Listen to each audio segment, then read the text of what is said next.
They were just doing the news when they became the news. On-air ambush. It continues to get worse. A deadly shooting. It's unthinkable. 3 innocent people on a deadly collision course with a ticking time bomb. I said, that's Bryce Williams. It was him. Is he coming to the station to kill us all? Tonight, we're taking you into the mind of a killer. Bizarre new details from the 23-page suicide note he sent out. Oh, that note is all for him. It's not for us. Saying he was a human powder keg just waiting to go boom. And waiting for this.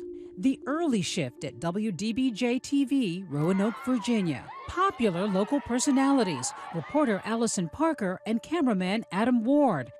Driving to work while it's still dark, leaving their loved ones. I said, "Have a great day, honey," and she said, "I will. Good night, sweet boy." And that was the last that I had ever heard from her.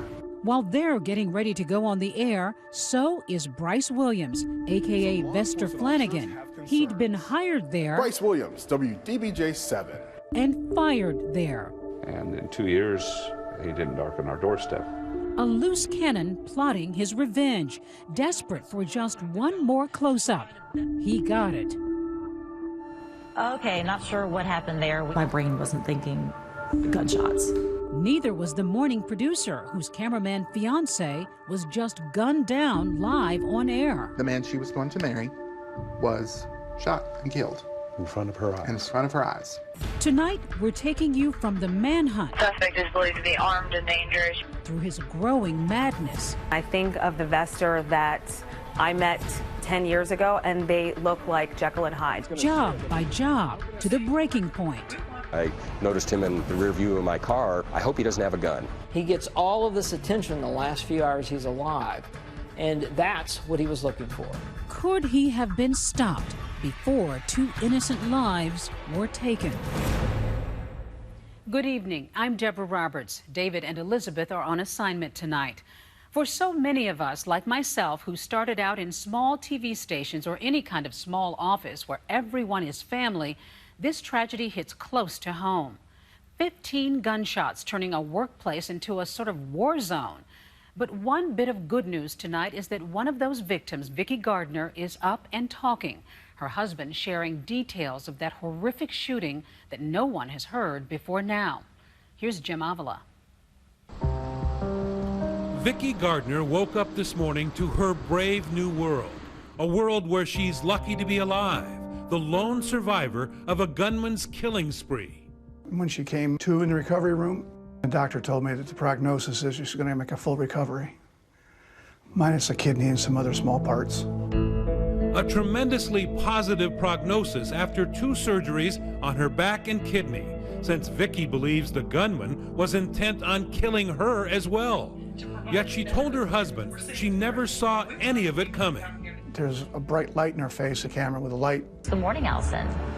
Good morning, Kim. It's grown. As the trio was focused on filming their interview, the killer sets his sights on them. Allison obviously was the initial target. He shot several times. He then shoots Vicki in the back, standing over her in what could have been her final moments. So he actually came over to do a coup de grace of some kind. He missed twice, and then she dove to the ground and curled up in a ball. This time, the only sound, not explosive gunfire, but the clicks of an apparently jammed gun. Pulled the trigger several times and only fired once. With both Allison Parker and Adam Ward dead at her feet, the gunman long gone, Vicki Gardner manages to rise to her feet. She's one of those individuals that says, if I can get up, I'm going to get up, and she got up and walked to the ambulance. For Allison Parker and Adam Ward, but deliver us from evil. The prayer vigils and makeshift memorials are out front of the WDBJ newsroom.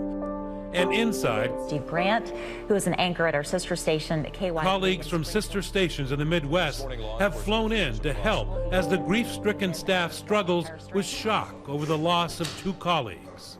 We want to pause and reflect, and we want to share with you once again what made these 2 so special, not just to us, but to all of our hometowns that WDBJ-7 serves. August is typically quiet here in Roanoke, Virginia, full of the gentle sounds of river tubing, not the rapid-fire explosions of gunshots. This is your hometown news leader.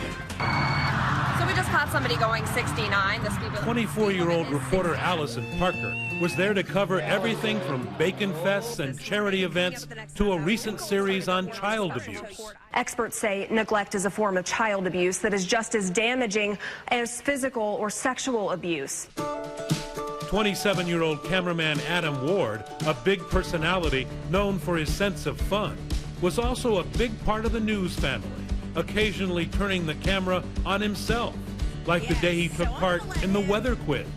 All right, what do you think, Adam?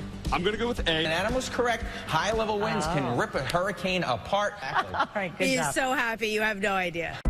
A local boy, an avid sports fan, Adam Ward grew up 12 miles away in the rural town of Salem, affectionately known as Virginia's championship city, where he played football for the Salem Spartans. Both Adam and Allison, full of the radiant energy of journalists just starting out, were paired off by their bosses who saw their potential as a dynamic duo. They worked together for over a year, day in, day out. As we looked through the pictures and the ones that we showed in our various newscasts, we see all the fun moments they had together. While growing up in the small town of Martinsville, Virginia, she found the thrill in working on her high school's robotics team, and later even tutored others in calculus. She was just scratching the surface of her potential. I saw her the first time when I met her, and she left my office, and I said, Allison had that it factor. Here on the campus of James Madison University, Allison made a big impression at the student newspaper and even interned at WDBJ, the very station she grew up watching. Don't let the smile fool you. She was a really hard-nosed reporter. Tenacious is the word that I keep coming back to. Parents were concerned about the principal taking matters into her own hands. Allison soon got her first job on air at a Newburgh, North Carolina station, even before earning her diploma. Her family was thrilled. You know, she would always call me and say, hey, Dad, what you think of my package today? She did that every single day. Then last year, Allison came home WDBJ7. to WDBJ, where her well-rounded charisma quickly made her a local fan favorite. When I was younger, I wanted to either become a doctor or become a pharmacist, but as a journalist, I get to cover those types of fields, so it's close enough. In this video, produced by the station to introduce Allison to viewers, she talked about a few of her favorite things. I absolutely love Mexican food, and the spicier, the better. Yeah, I'm done. One more bite. Why? And it was over some of that spicy Mexican food that Allison found her next great love. We had our first date. We went to have Mexican food. She loves Mexican food, and we didn't even eat any of it because we were nervous, and every day after that has been pure bliss. 30 seconds. 10, stand by the open channel. Chris Hurst is the main anchor on the station's evening newscast. We would go to station events and appearances together as reporter and anchor, not as boyfriend and girlfriend, but we couldn't even really hide it there either because we just were so in love. Soon, they moved in together. They were so playful, and she'd just take little funny jabs at him, and he'd just take it. You know? Cameraman Adam Ward also had a serious relationship with colleague Melissa Ott, the morning show producer. They started dating after they went to the wedding of another coworker, and then obviously just fell in love. Then, last December, Adam dropped to his knee and popped the question. And like any good photojournalist, he made sure the big moment was shared on Facebook for the world to see. Melissa was talking about her wedding. Happy wedding chat, happy plans. And in what now feels like cruel irony, this couple was poised to start a new life together in a new town. It just didn't come soon enough. It was her last newscast. She had taken a job in Charlotte, and Adam was going to go with her, and they were going to start their new lives together down there. It was supposed to be a happy day.